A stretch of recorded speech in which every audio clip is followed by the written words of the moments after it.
A'udzu billahi minasyaitonir rajim. Bismillahirrahmanirrahim. Assalamualaikum warahmatullahi taala wabarakatuh. Alhamdulillahirabbil alamin wassalatu wassalamu ala asyrafil anbiya'i wal mursalin la haula wala quwata illa billahil aliyil azim. Terima kasih kepada Mas MC yang sudah mempersilahkan. Saya mohon maaf sedikit telat karena saya tinggal di Wedo Martani. Tetose setelah maghrib wau agi-agi mriki supaya bisa segera bergabung kalih panjenengan sami. Seperti yang tadi sudah disampaikan Bapak Ibu jamaah sholat maghrib rahimakumullah, pada sore hari ini saya berinisiatif untuk kita ngaji bareng-bareng salah satu tafsir yang sudah sangat terkenal dalam konteks Indonesia, inggih menika tafsir Jalalain. Wabil khusus karena waktu terbatas dan harus segera menentukan surat-surat yang menurut saya dekat dengan kita sehari-hari, maka saya memilih surah Yasin. Kalau yakin panjenengan sampun familiar sangat dengan surah Yasin ini. Kenapa saya memilih surat Yasin? Tidak ada maksud ini atau itu, tapi yang jelas dalam beberapa kitab tafsir itu disebutkan min fadhaili surat Yasin. Rawa Anas bin Malik anna Rasulullah sallallahu alaihi wasallam qol inna likulli syai'in qalban wa inna qalbal Qur'an Yasin. Sesungguhnya setiap sesuatu itu punya inti, punya hati. Disebutkan bahwa inti dari Al-Quran itu Yasin. Saking dekatnya surat ini dengan kita, mungkin ada beberapa dari jamaah yang secara rutin membaca surat ini karena tujuan tertentu. Itu saya pikir kadang kita lupa untuk kemudian berpikir ini maksudnya apa ya? Kok disebut bahwa inti dari Quran itu adalah Yasin. Memang apa yang spesial dari surat ini? Informasi apa yang ada dalam surat ini kok bisa dia disebut sebagai inti dari Al-Quran menurut salah satu riwayat dari Anas bin Malik. Ada juga sebuah riwayat dari Aisyah radhiyallahu anha annahu sallallahu alaihi wasallam qol inna fil Qur'ani la suratan. Sesungguhnya di dalam Al-Quran itu ada sebuah surat tusyaffi'u liqari'iha yang bisa memberi syafaat pertolongan kepada siapa yang mau membacanya.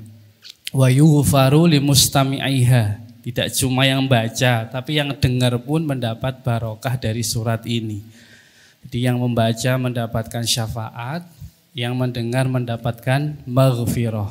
Surat apa itu? Ala wahiyya suratu Yasin. Menurut salah satu riwayat dari Aisyah radhiyallahu anha.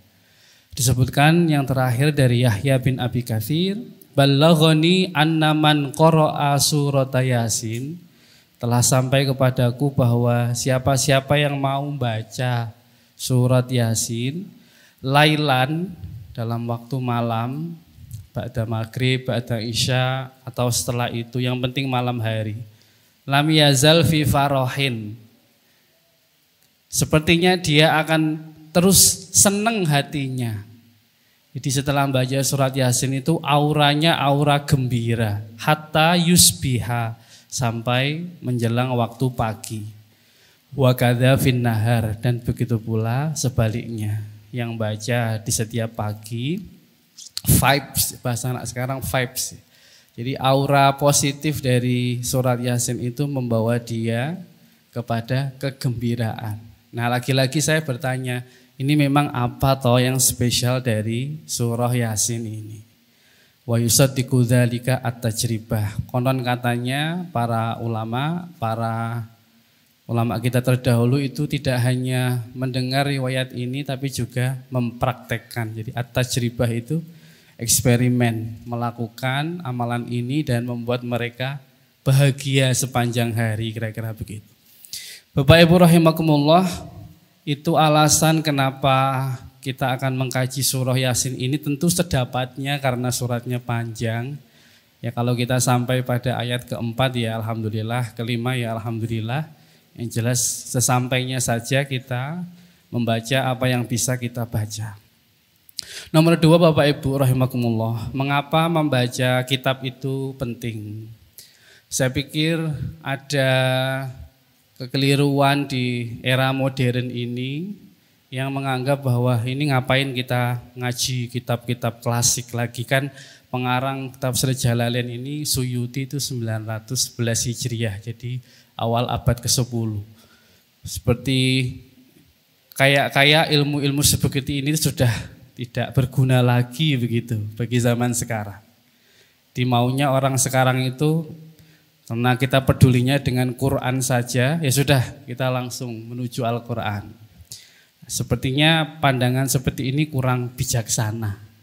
Karena bagaimanapun para ulama sudah mewariskan banyak sekali hazanah yang alangkah sopannya kalau kita membaca dan kemudian menyelami apa yang sudah mereka tuliskan sebagai bagian dari hazanah intelektual. Nomor 2, sebenarnya kalau disebut kitab-kitab tafsir itu yang bahasa Jawa ini ku ndake-ndake.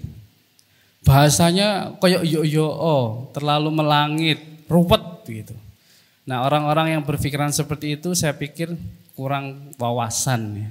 Karena bagaimanapun juga ada kitab yang memang ditujukan untuk orang-orang yang sangat spesialis, pinter, keilmuannya mumpuni. Cara bahasa nahwu sorobnya itu ndake-ndake itu tadi. Tapi ada juga kitab yang memang didesain oleh penulisnya untuk orang-orang seperti kita. Termasuk diantaranya adalah Tafsir Jalalain ini. Karena Bapak Ibu yang namanya Imam Suyuti rahimahullah ta'ala itu punya kitab tafsir lain besar sekali. Namanya Ad-Durrul Manthur fit Tafsir bil Ma'thur. Itu isinya banyak sekali kajian-kajian hadis yang bersanad dan itu ditujukan untuk level santri yang lebih tinggi. Nah, kalau level saya dan panjenengan sami insya Allah sudah cukup untuk mengkaji tafsir Jalalain. Bagian dari adab kita sebelum membaca kitab ini, mari kita mengirimkan Al-Fatihah kepada dua penulis. Semoga apa yang beliau berdua tuliskan menjadi jariyah yang bermanfaat bagi kita semua. Lillahi ta'ala wa li syafaati Rasulillah sallallahu alaihi wasallam mahuzur ila mu'allifai hadzal kitab Syekh Jalaluddin Mahalli, Syekh Jalaluddin Asyuti. Al-Fatihah. A'udzu billahi minasyaitonir rajim. Bismillahirrahmanirrahim. Alhamdulillahi rabbil alamin arrahmanir rahim maliki yaumiddin. Iyyaka na'budu wa iyyaka nasta'in ihdinas siratal mustaqim. Siratal ladzina an'amta 'alaihim ghairil maghdubi 'alaihim waladdallin. Amin. Sebelum saya mulai nanti saya akan membaca seperti saya membaca sehari-hari. Kalau bahasa zaman sekarang itu pakai interlinear translation atau terjemahan antar baris atau cara Jawa niki makna gandul ngoten Bapak Ibu. Itu bagian dari melestarikan budaya kita di Jawa sekaligus biar familiar dengan kosakata Al-Quran itu sendiri. Bismillahi kelawan nyebut asmane Allah Ar-Rahmani kang ulas asing dalam dunya lan akhirat, Ar-Rahimi kang ulas asing dalam akhirat beloko. Yasin ai Allahu utawi Allah iku a'lamu luwih ngerteni sapa Allah bi muradihi kelawan maksude Allah bihi kelawan Yasin. Allahu a'lamu bi muradihi, Allah yang paling tahu dengan makna Yasin. Ini salah satu kenapa tafsir Jalalain itu paling laku, tidak hanya di Indonesia, tapi di anak benua India, di Pakistan, mungkin di Asia Tenggara secara umum. Utamanya untuk umat Islam yang bukan penutur bahasa Arab. Itu karena ini menurut saya, yaitu dia itu ringkes. Dan termasuk dari ketawaduan dari mu'alif kitab ini ya, ketika berhadapan dengan kata Yasin, penjelasannya adalah wallahu a'lam. Bapak Ibu, kata-kata seperti Yasin, Alif Lam Mim, Toha, Ain Sin Qaf itu dalam bahasa ulumul Qur'annya disebut ahruf tahajji atau ahruf muqatta'ah. Huruf-huruf pendek di depan yang ada dalam surat-surat tertentu. Itu para ulama juga sudah berusaha untuk terobsesi memahami apa toh sebenarnya makna dari huruf-huruf pendek ini. Beberapa di antara mereka meyakini bahwa sepertinya itu singkatan. Jadi kalau kita baca tafsir Jalalain yang depan itu, alif lam mim misalkan, sepertinya alif itu singkatan dari Allah, lam itu Jibril, mim itu Muhammad. Jadi sederhananya menunjukkan bahwa Quran itu memang dari Allah lewat perantara malaikat Jibril kepada Nabi Muhammad. Pada kasus Yasin juga begitu. Kalau kita baca kitab-kitab yang lain misalkan, disebutkan bahwa Yasin itu sepertinya singkatan. Jadi kata ya, bahasa Arab ya itu kan harfun nida, kalimat untuk memanggil ya. Ya Ahmad, ya Ghulam, ta'al. Nah, sin itu singkatan dari insan. Jadi Yasin itu panggilan, wahai manusia. Tapi itu juga hanya teori orang mencoba memahami kata Yasin. Ada juga yang menyebutkan bahwa Yasin ini innahu ismun min asma'i Muhammadin sallallahu alaihi wasallam. Bahwa Yasin itu adalah nama atau salah satu nama dari beberapa nama yang diberikan kepada Nabi Muhammad sallallahu alaihi wasallam. Dalilnya apa? Ayat selanjutnya. Yasin wal Qur'anil Hakim, innaka, sesungguhnya kamu, kamu Muhammad iku laminal mursalin, termasuk dari golongan beberapa utusan. Jadi karena mukhotob objek dari surat ini adalah Muhammad, berarti Yasin itu menunjukkan sebagai salah satu nama dari Nabi Muhammad. Tapi itu juga teori tafsir saja. Nah, kalau kita pikir-pikir, memangnya ada hadis atau sumber-sumber lain yang pernah memanggil Nabi Muhammad dengan Yasin? Setahu saya kok belum ada, atau mungkin saya kurang baca juga.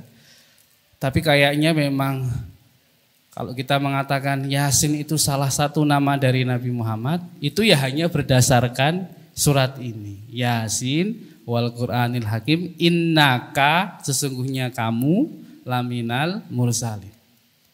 Maka saya senang model Jalalain ini. Daripada kita terlalu mikir yang aneh-aneh, apakah itu singkatan-singkatan, apakah itu nama dari nama Muhammad SAW. Ada yang bilang juga itu bahasa serapan, karena bahasa Arab kan banyak, ada suku Quraisy, ada suku Habasyiyah. Jadi Yasin itu bahasa lain dari atau bahasa Habasyiyahnya untuk insan. Jadi ada yang baca insan, ada isan. Nah, isan itu jamaknya ayasin. Karena ayasin panjang dibuang saja menjadi yasin. Ya, itu hanya teori. Ini kalau Jalalain sederhana saja, ya wis lah, wallahu a'lamu bimuradihi. Pada akhirnya ya biarlah itu menjadi bagian dari kerahasiaan yang diketahui oleh Allah Subhanahu wa ta'ala. Wal Qur'ani lan demi Al-Qur'an al-Hakimi kang beg hikmah, al-muhkami tegese kang beg hikmah bi ajibin nudhumi kelawan bagusi susunan wa badi ilma anilan bagusi pira-pira makna. Jadi Al-Qur'an itu punya sifat salah satunya Al-Hakim.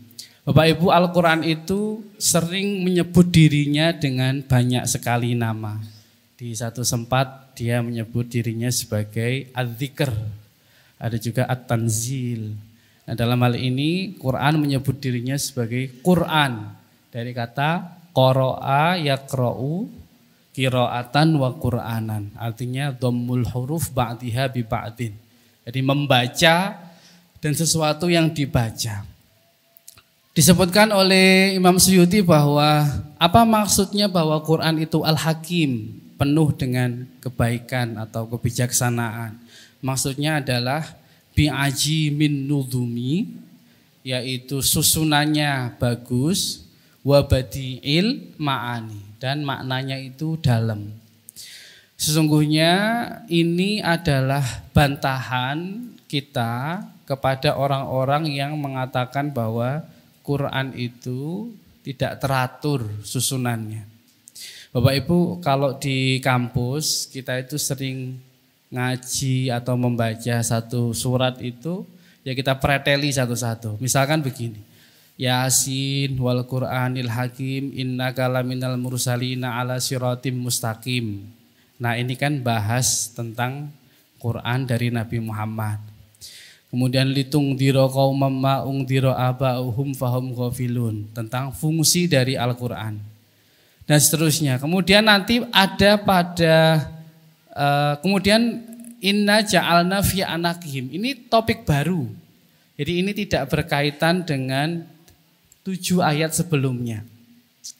Nah, saking seringnya Quran lompat-lompat dari satu tema ke tema lain, beberapa orang yang sentimen ya, tidak senang dengan Islam, tidak senang dengan Quran, menganggap bahwa oh kalau begitu Quran ini tidak teratur. Nah, dengan mengaji kitab-kitab seperti ini, kita bisa semakin yakin bahwa ada rahasia di balik yang sekilas tampak tidak teratur itu. Disebutkan bi'aji min nudhumi, di susunannya itu sudah membuat takjub wabadi ilma'an. Ini juga ada 2 layer di sini ya. Yang pertama adalah bi'aji bin nudhumi itu sense yang kita dapat kalau kita membaca ya.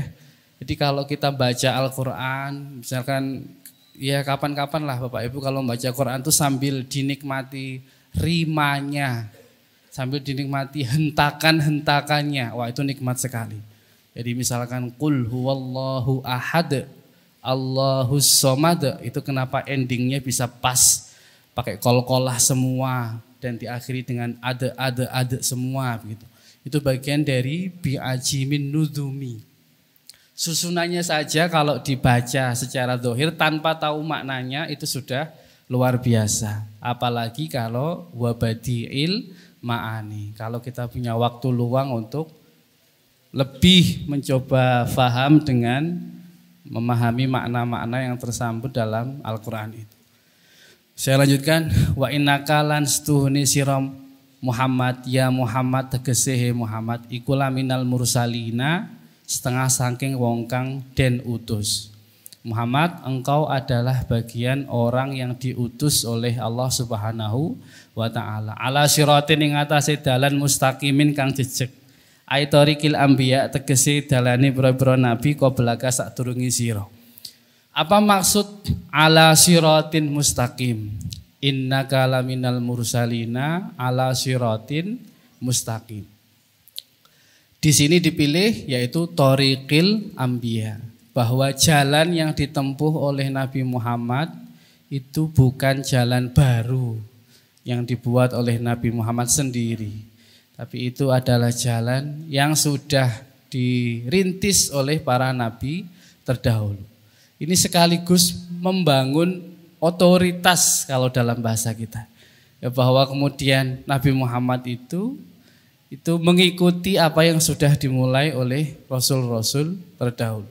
Bapak Ibu, kalau kita kata thoriqin mustaqim itu ada beberapa di dalam Al-Quran, di antaranya dalam surat Al-Fatihah ya. Ihdinas siratal mustaqim. Ya Allah, tunjukkanlah kami ke sirat mustaqim, jalan yang lurus. Itu kalau kita baca kitab-kitab klasik tafsir, maknanya bisa 9 sampai 10. Apa sih yang disebut as-siratul mustaqim ini?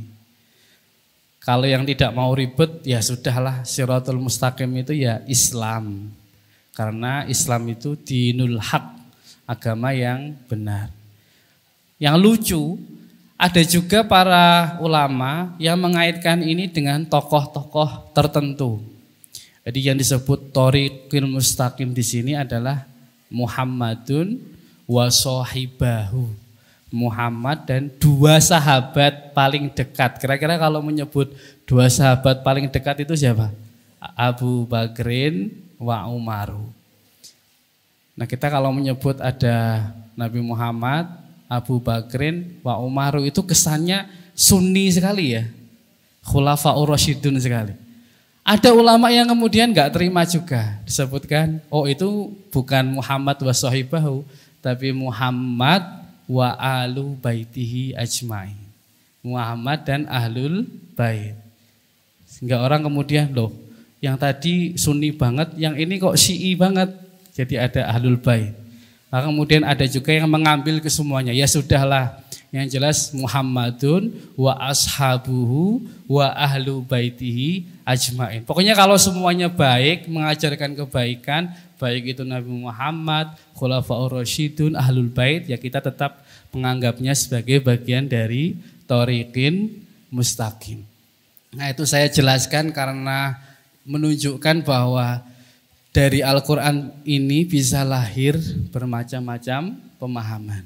Pokoknya kita ambil yang baik-baik ya, bahwa as-siratul mustaqim di sini dimaksudkan thoriqul anbiya'i qablaka.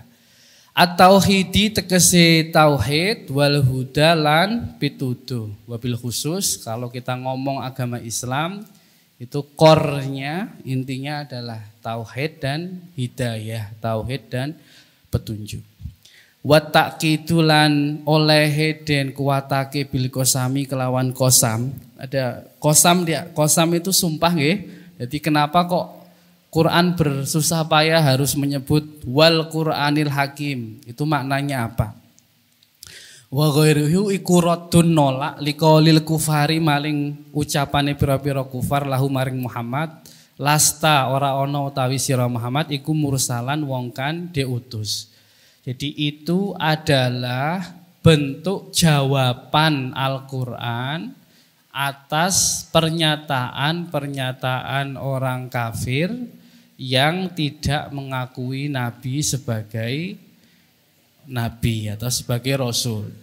Ya, jadi kalau orang kafir itu meragukan Nabi sebagai Rasul, itu Nabi tidak perlu menjawab sendiri.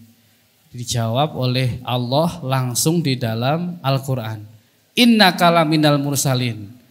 Gak usah takut Nabi Muhammad, gak usah ragu, gak usah baper bahasa sekarang ya, dengan apa yang diucapkan oleh orang kafir.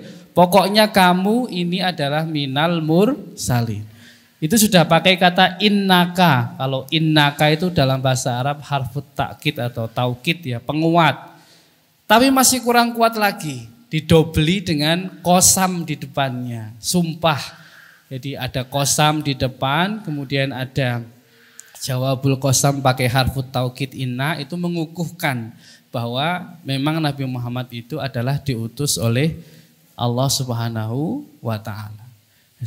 Nah, dari sini ya harusnya kita semakin yakin ya bahwa Nabi Muhammad itu adalah sebaik-baiknya manusia dan utusan dari Allah Subhanahu wa ta'ala. Jadi Bapak Ibu perlu difahami bahwa banyak sekali bagian dari surat Yasin ini yang harus kita lihat sebagai bagian dari dialog lasta mursala ini. Jadi saya melihat setelah baca ya surat Yasin pelan-pelan, sedikit demi sedikit, oh ternyata banyak bagian dari surat ini yang sebenarnya itu ingin meneguhkan kenabian Nabi Muhammad Sallallahu Alaihi Wasallam. Singkat kata saya mau berbicara bahwa kalau pengen mendalami atau semakin meyakini kenabian dari Nabi Muhammad, alangkah baiknya memulai dari mengkaji surat Yasin. Kira-kira begitu. Tangzilul Azizi kang den turunake Al Azizi kang moho agung fi mulki ing dalam kekuasaane Aziz Ar-Rahimi kang welas asih bi khalqi kelawan makhluke Rahim atau Allah. Jadi Tangzilul Azizir Rahim. Ini tidak hanya masalah rima ya. Nah, dari tadi kita ngomong Quran itu biasanya memperhatikan rima.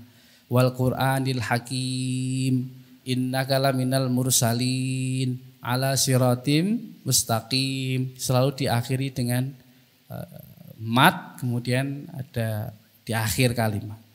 Nah, tidak hanya tentang itu, tapi ternyata ada makna-makna lain yang tersirat di balik itu.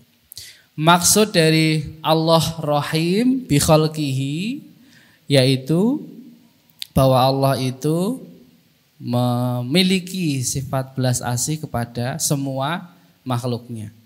Ini agak berbeda sedikit dengan yang biasa kita pahami, maksudnya yang saya baca di depan tadi itu standar cara memulai baca kitab. Jadi biasanya kalau baca kitab itu bismillahi kelawan nyebut asmane Allah, ar-Rahmani kang welas asih ing dalam dunya lan akhirat, ar-Rahimi kang welas asih ing dalam akhirat bloko. Itu sebenarnya kan kata dasarnya sama, ro, ha, ma. Cuman yang satu wazannya fa'lan, rohman, yang satu fa'il, rohim. Dari nadanya saja sudah kelihatan ya. Rohman, tutuke niki mangap nggih. Rohman. Jadi kasih sayangnya Allah itu luas sekali, besar, mencangkup semua makhluknya baik di dunia maupun akhirat. Baik kepada orang muslim maupun non muslim. Terus betul saya kaget, ini orang nggak pernah sholat, nggak pernah ngaji kok karirnya lancar-lancar saja. Nah itu bagian dari sifat rohmannya Allah. Kalau rohim, napa lambene rada menciut begitu. Rohim artinya rahmat Allah dibatasi hanya di akhirat dan khusus kepada orang-orang beriman saja. Jadi kita kalau punya keyakinan seperti itu menurut saya enteng nggih. Tidak perlu jealous dengan orang, tidak perlu mikir yang aneh-aneh. Ini kok teman saya kok lancar banget karirnya, saya kok ngeten-ngeten mawon. Nah itu kan ya wes, itu bagian dari sifat rohmannya Allah. Yang kita kejar adalah tentu ya rohmannya tapi juga rohimnya. Utawi Tangzilul Azizir Rahim ya, utawi khobaru mubtada'in, khobar mubtada iku muqaddarun den kira-kira. Ai Al-Qur'an tegese Al-Qur'an. Jadi ada kata yang dibuang. Ini kalau yang belajar nahwu shorof, ini kok tiba-tiba Tangzilul Azizir Rahimi. Nah itu ada mubtada yang dikira-kira. Jadi sebelumnya Al-Qur'anu utawi Al-Qur'an iku Tangzilul Azizir Rahim. Dan seperti itu biasa di dalam Al-Qur'an. Litung diro supaya memberi peringatan sapa sira bihi kelawan Qur'an kauman ing wong akeh. Tanzil ma ing barang ungdira kang wis den peringati sapa abauhum pira-pira bapake kaum. Ai lam yung daru tegese ora den peringataken fi zamanil fatra ing dalam zaman kekosongan. Di sesungguhnya yang dibawa oleh Al-Qur'an itu bukan hal baru. Litung diro qaumam ma ungdira abauhum. Dengan Al-Qur'an itu wahai Muhammad, engkau diberikan sesuatu yang bisa dipakai untuk mengingatkan mereka-mereka tentang sesuatu yang sebenarnya bapak-bapak mereka sudah diingatkan juga. Di Bapak Ibu, kalau iman itu bukan diwariskan. Kalau iman itu bisa dilatih dari kakek yang beriman. Biasanya kalau kakeknya orang baik, nanti nurun ke bapaknya juga orang baik karena didikan dari bapaknya itu. Terus nurun lagi ke anaknya juga baik, begitu seterusnya. Sebaliknya, yang namanya kekufuran, kejelekan itu juga turun temurun. Yang aslinya podo wae, sama saja. Jadi apa yang kita temui sekarang, ada orang baik, orang-orang baik, itu juga terjadi di masa lampau. Dan bahasa Al-Quran clear sekali bahwa abaukum atau abauhum, bapak moyang kalian itu punya andil besar dalam membentuk kalian hari ini. Di menurut saya itu inspirasi di bagaimana kita mendidik anak kita yang sepuh-sepuh menawi atau kita mendidik cucu kita itu dalam banyak hal akan nular juga ke cara mereka nanti mendidik anak-anak mereka. Betul sih. itu yang disebut sebagai keimanan turun menurun atau kekafiran yang turun menurun. Baik, fahum moko utawi kaum ai al qaumu iku ghafiluna wong kang padha lalai anil imani saking iman warusdi lan pituduh. Di bagian pertama dari surat Yasin ini, pertama tadi meneguhkan kenabian Muhammad, nomor dua memposisikan Al-Quran bahwa dia adalah bagian dari ingdar, bagian dari sesuatu yang memberi peringatan. Kita lanjutkan. Lakot hakot teman-teman wus pasti opo alqaulu pangucapan wajabat tegese pesti ala aktsari ing atase saakeh ladina bil adabi kelawan adab. Di saat yang sama Quran mensifati orang-orang yang ghafiluna ini sebagai orang-orang yang pasti dapat adab. Laqad haqqal qaulu ala aktsarihim. Fahum maka utawi ladina iku layuk binuna ora iman sapa ladina ayat aktsar tegese kang sebagian besar di mereka menutup apa yang menjadi harusnya keimanan tapi dengan kekafiran. Nah, niki yang menarik Bapak Ibu. Saya lanjutkan ke ayat selanjutnya. Karena ayat selanjutnya ini Al-Qur'an membuat tamtsil, membuat perumpamaan. Inna seduhune kita ja'alna mudadekake sapa kita fi anakim ing dalem pira-pira gulune ladina aglalan ing pira-pira rantai. Ada perumpamaan orang yang di lehernya itu diberi rantai bi antu dhamma kelawan yen to den gabung ilaiha maring aglal opo al aidi pira-pira tangan. Jadi ada perumpamaan dalam Al-Quran orang-orang yang tangannya itu ditempelkan atau digabungkan ke lehernya. Jadi tangannya itu dikalungkan ke lehernya. Nah maksudnya apa? Li'anal ghulla kronos tuhuni rante iku yajma'u ngumpulake apa ghul al yada ing tangan ilal unuki maring leher. Ini yang saya sebutkan tadi ya. Fahiyya lan utawi al aiti utawi pira-pira tangan iku majmu'atun dan kumpulkane ilal alqani maring pira-pira gulu. Jadi dikumpulkan lehernya.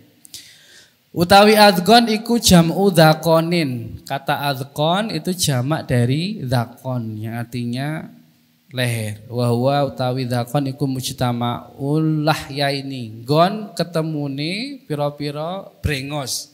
Jadi dzaqon itu di sini itu tempat bertemunya dua brengos. Ini kalau brengosnya orang Jawa kan pendek-pendek dan sedikit ya. Tapi kalau di Arab itu dari sini sampai ke sini terus nanti ketemunya di sini. Nah itu namanya dalam bahasa Arab disebut dzaqon atau jamaknya al-adzqon.